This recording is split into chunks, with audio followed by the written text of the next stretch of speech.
Hey dudes, it's Victoria. I had a bunch of good late night games with my pal Fate from our team Neo Signal last night and wanted to share one with you. This is a game where I'm playing the Splattershot Jr. I've been trying to get better at it for a number of reasons. I mean, it's a good gun, honestly. So I'm going to start out here by going to the right. I do this because I want to make sure that I'm covering turf and also moving forward at the same time. Personally, I would love to go for the quick pop. In most games I don't get it, but here I do, which always is satisfying. By getting the quick pop, we guarantee that we get some map control and we can also begin to move forward. I have Ninja Squid, so I have an ability that allows me to sneak up on people that may think I'm there otherwise. As you see here, I don't actually use it properly, but there are times where I'll use it better. The proper use of Ninja Squid can really make or break a team if you're running it, seeing as Ninja Squid does slow you down. I want to make sure that if I'm going to be using it, I want to have the ground covered around me, so if the enemy team does make some kind of push, I'll be able to stop them. This is the first of many ink armors. Ink armor is, of course, everyone knows by now, kind of broken, but not as broken after the patch. Again, turf coverage is still important for me, seeing as I do have the Ninja Squid. Ninja Squid does not protect you when you are climbing up walls, so don't think you can just escape by climbing up a wall. Jumping down here is probably a bad idea. I do so anyway, but the roller is right there. I managed to get him, clearing it up for my teammates. His curling bomb could have been an issue though, and I probably should have stayed around to clean up the floor. Also, I let the enemy get away.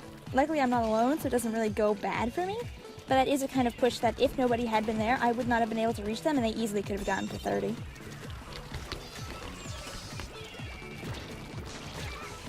The roller finally catches me off guard, but luckily we have the splashdown on our team to make it okay. Our team really has a good weapon comp. We have a good long range, we have a good short range. We have Fate on the Gal, which gives us a nice baller. Baller is ridiculous now. It'd be fun to learn, but I don't know if I have the time for it. I try to kill the guy with the inkjet there, but it doesn't really work out. I realize that sometimes it's better just to wait it out instead of actually attacking people.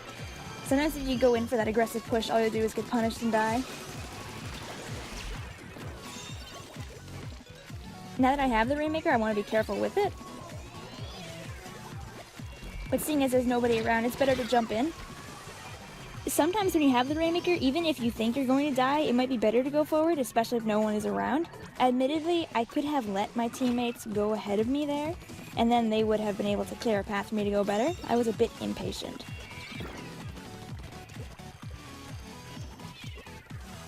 Luckily, my impatience doesn't cost us where we are, until the Rainmaker starts coming around again. I'm able to get one. I'm able to get this guy too, but unfortunately I'm not able to stop the Rainmaker. I don't have to worry about it though, because I have trust in my teammates. The map control that we have is really good, and just like that, it doesn't really let them come back. Admittedly, I'm sure one of my teammates at some point couldn't get a special because I covered our base already so much. The build I'm running on my Splattershot Jr. has tenacity and special charge up. That makes me very quick to get my ink armor when I need it. That's also another reason I cover the floor. Really, covering the floor is always beneficial, but it's especially beneficial to me since I'm short range, I have Ninja Squid, and I'm running a set that builds special really quickly. Seeing as ink armor is nerfed a bit, it is good to, not actually focus on it too much, but sometimes it helps my teammates. As you'll see at the end of the game, I'll have a lot of assists, and I can assume that most of them came from ink armor. I didn't mention the bomb kill from before, but that was a good one. Even if you don't think you'll be able to get anything from a bomb kill, it's always better to throw a bomb instead of not throwing a bomb, in my opinion. You never know what you'll get out of it. You can push people out of position that might have otherwise made sure to stop something. I have to jump out so I can go stop the Rainmaker, but by the time I'm there, I'm already set, so now I'm just kind of here in this awkward place. I have to back up because I don't want to get slammed by the roller again, which happened earlier in the game. And interestingly enough, I'm kind of back at the position that I was near the start. It has almost a deja vu feeling to it. Again, someone gets caught in the corner here. Easy kill.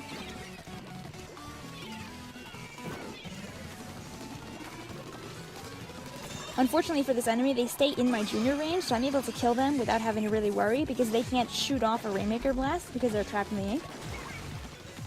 I get the assist on that, which is nice. And then I do a little dumb thing there where I kind of just drop off into the abyss. While I'm doing that, my teammates are making a really good push and don't really need me, honestly. But I'm still going back because just because you have the Rainmaker so close to the end doesn't mean you're good. As you see, they pick it up, and I know that I should get into position just in case they make it that far. The enemies have been taking the Rainmaker left this entire game. Well, left from our perspective, right from theirs. And obviously they're going to get stuck up there because they can't jump down. With almost all of us alive, there's nowhere for them to go. And just like that, it's done. Again, right at the end, I got an assist from the ink armor, not really from anything else. I catch a lot of assists, and that's why you see a lot of weapons like Splattershot Jr., N-Zap, Tri-Slasher get a very high KA, because it looks like they get a lot of kills from the ink armor, when in reality, I actually didn't get as many as you'd think. But yeah, that's that. We got a +5 because they probably didn't have a very high rank, which makes me feel a little bit bad for slapping them. But it was still a good game overall, and thank you for watching.